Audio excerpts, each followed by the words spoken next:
You're such an ass.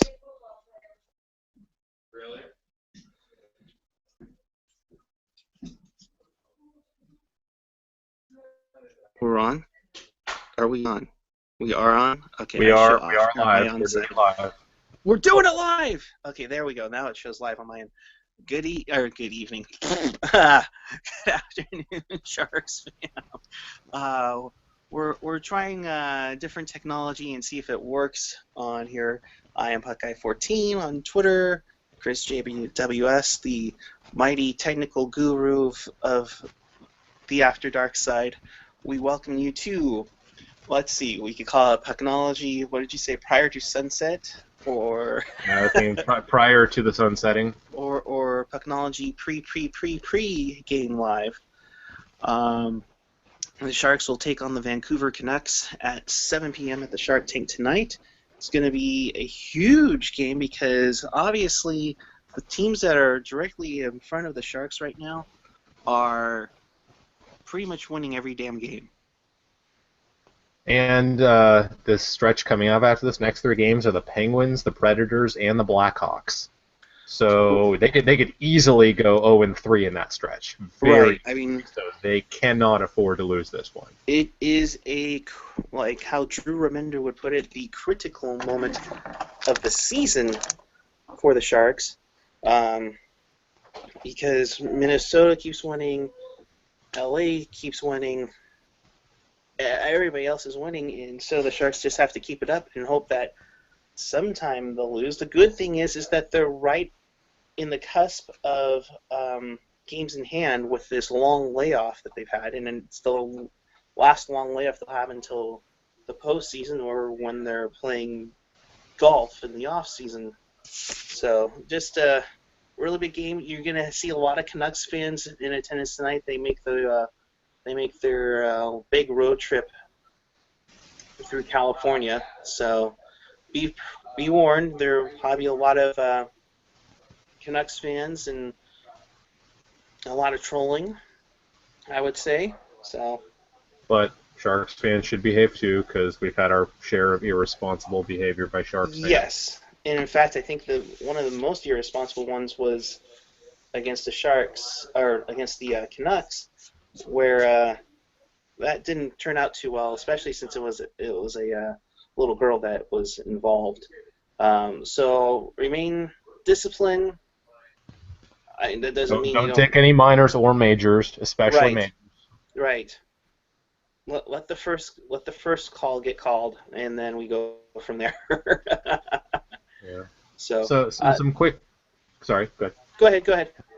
I was going to say, so some quick updates on the standings. I was checking this out before we went on here. So right now we're way back in the wild cards. I think our best bet is to win the division, or get in the division, but just the same.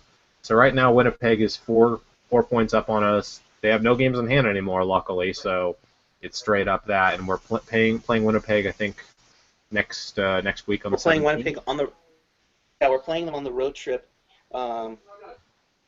This is kind of quick in a little semi-unorganized. We will get your standings right. So as you can see, the Sharks are still technically, I guess you would say, in 10th. Good thing, yeah, like you said, the good thing is that, Winnipeg is 4 up. Here's the catch, though. The catch is that they have, on the first tiebreaker is regulation overtime wins. Winnipeg only has 26. So if anything, if the Sharks can catch Winnipeg and it stays the same where they have more ROWs, they'll get in over Winnipeg, and that's what's scaring Jets fans right now. Yeah, the Winnipeg still has those points, and yeah, the Sharks have this tough stretch coming up. Which, yeah, if they lose tonight, this next stretch could be the knockout blow because, man, if they go 2-1 in the upcoming stretch, that'll be extremely good because, yeah, that's a really really tough teams coming up. Looking at standings also, LA is up 2 points with 1 game in hand. Calgary's 4 points with no games in hand, and Vancouver 4 points with one game in hand. So they can definitely get back in the mix. They have to win tonight, and then they have to at least have a winning record over the next 3 games when they play some killer teams there. Yeah, I would say out of the 8 points on this homestand, you probably have to come out with at least 6 to keep it alive. You can go for all 8, which would be huge to go on. I mean, theoretically, to go on a 7-game winning streak, and as you head out onto the road for a huge road trip that'll pretty much decide your fate before you come home for your last 3 home games. Yeah. So also, I looked up some scoreboard watching for the weekend. If you want to know what games are interesting and important for us as Sharks fans, Pittsburgh and LA are playing at the same time as us tonight. Pittsburgh at LA, I should say. So that's root for Pittsburgh. We want them to win. I know a lot of Sharks fans are Pittsburgh fan anyway. So mighty Pittsburgh. Winnipeg is playing at Nashville tonight at 4 p.m. or in like 10 minutes. That game starts, and I definitely like that matchup for us as Sharks fans because Nashville's tough as can be, and we definitely need Winnipeg to be knocked down a few pegs. That was not intentional. Sunday, Calgary at Ottawa at 4 p.m. That would definitely be nice. I don't know if that could go either way. Then Monday, Anaheim at Vancouver. Keep your fingers crossed for that one. So we got some important games coming up, scoreboard watching wise, because if we're going to gain in the standings, we need some of these teams to lose as well. Definitely. I mean, you need a couple of them. I mean, thankfully Vancouver's been on a tough stretch lately, but at this point you kind of have to, now you have to start hoping because of that rough stretch in February. That costed you big time. I don't know if the Epic's cameras were that much of a distraction to the team, but that wasn't the greatest February record, and there's no more tennis road trips, so definitely need to get that going. So other news that's been over the last day or so, they called up Taylor Fedun from Worcester. He's not projected to be in the lineup tonight. Yeah, it's interesting like that this is the first time. I mean, I think it's probably an insurance policy with Irwin. It sounds like Irwin's out tonight. Projected lineup is Vlasic, Braun. Thank goodness for reuniting. Scott Hannon, Brent Burns. Oh God, that's no. And then Mirko Mueller and Brandon Dillon. Man, what? Man, that's no good. Couldn't we have put Dillon with Hannon? Like Dillon's at least like stay at home and responsible. With Brent Burns freelancing and Scott Hannon's general uselessness, that could be a disaster there. Yeah, so I have a feeling at this point, Fedun probably, I would be surprised if he dresses. I think he's probably there just in case, old man Hannon stumbles on his walker and breaks something before the game tonight. But and it's also nice to get Fedun up because you already saw what Tennyson's doing. It's nice to kind of get to see the extra help just in case something were to happen down the stretch or in the playoffs. But also, Worcester's in the playoff run themselves, so they have to be careful with that. Yeah, I need to look it up actually, but I'm wondering if Tennyson. Yeah, I wonder why Tennyson wasn't the one recalled. I'm wondering if it has to do with eligibility on his contract. If he's by the 9-game mark or whatever it was. How many games has he played this year? He's played in 27 games this year. Wow, quite a bit. So I think if he were to get called up again, he'd have to clear waivers, and we all know that somebody would probably grab him for sure. Oh yeah. I'm not sure what the reason is why they didn't call him up instead of Fedun, but I mean, either way. But yeah, and to get Fedun's,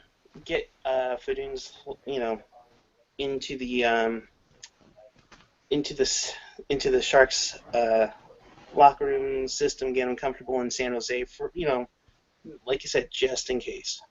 Yeah, I think he's just an insurance policy. Like, I expect as soon as Irwin is ready to go, which probably won't be more than a few days, he'll Right. be sent right back down. It's probably I have a feeling that's what the deal is.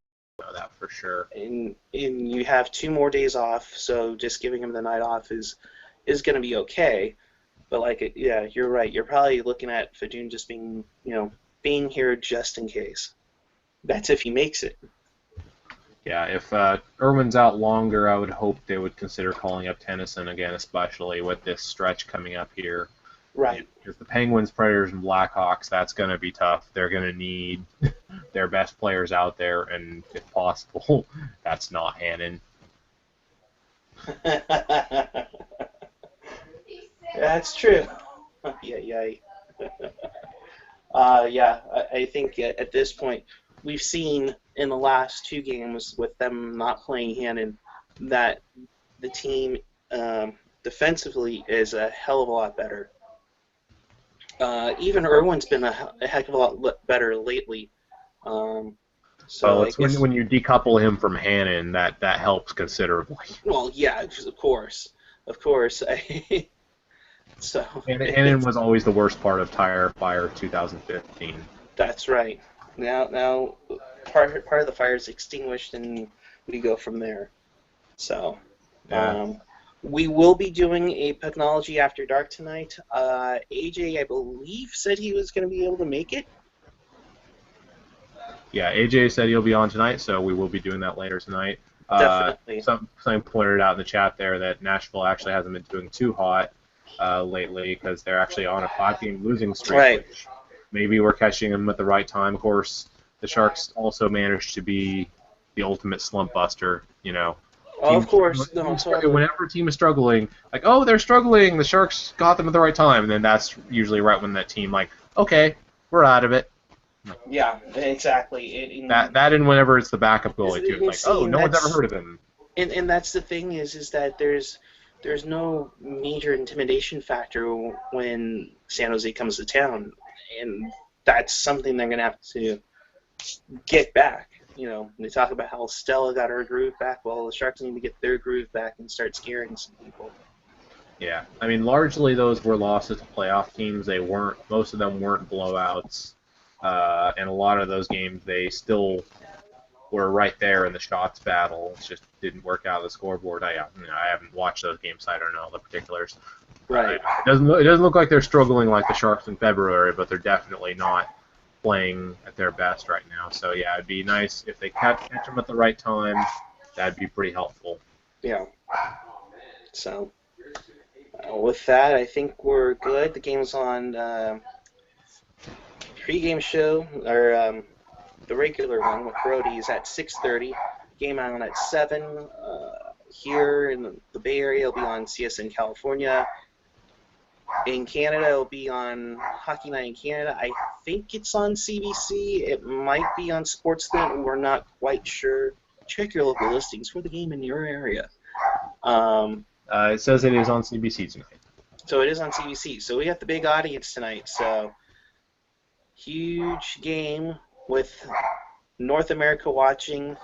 Like I said, after the game, we finally figured out how to do this on my phone again. So Pucknology After Dark after the game with looks like the full roster with me, Chris, AJ, and Gentry will be with me at the game. You see me? Come by.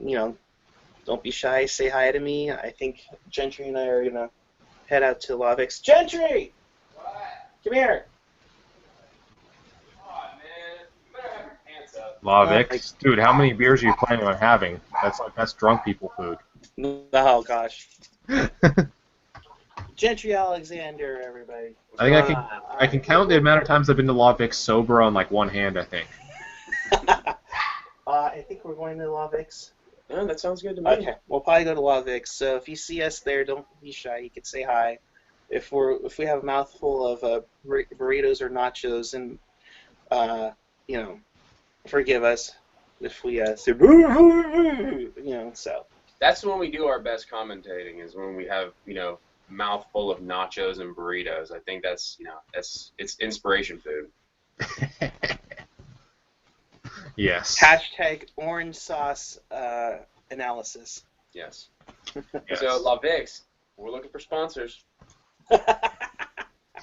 Yeah, I take back everything I said about being drunk people food if you want it. Oh boy. So with that, for Chris, Gentry, AJ, somewhere, we'll see you at Off the drinking tank. IPAs, no doubt. Oh, I'm sure he's probably had ISO beers already killing their inventory. So until later tonight, keep it real, keep it fresh, keep it real fresh. See you at the tank. Go Sharks!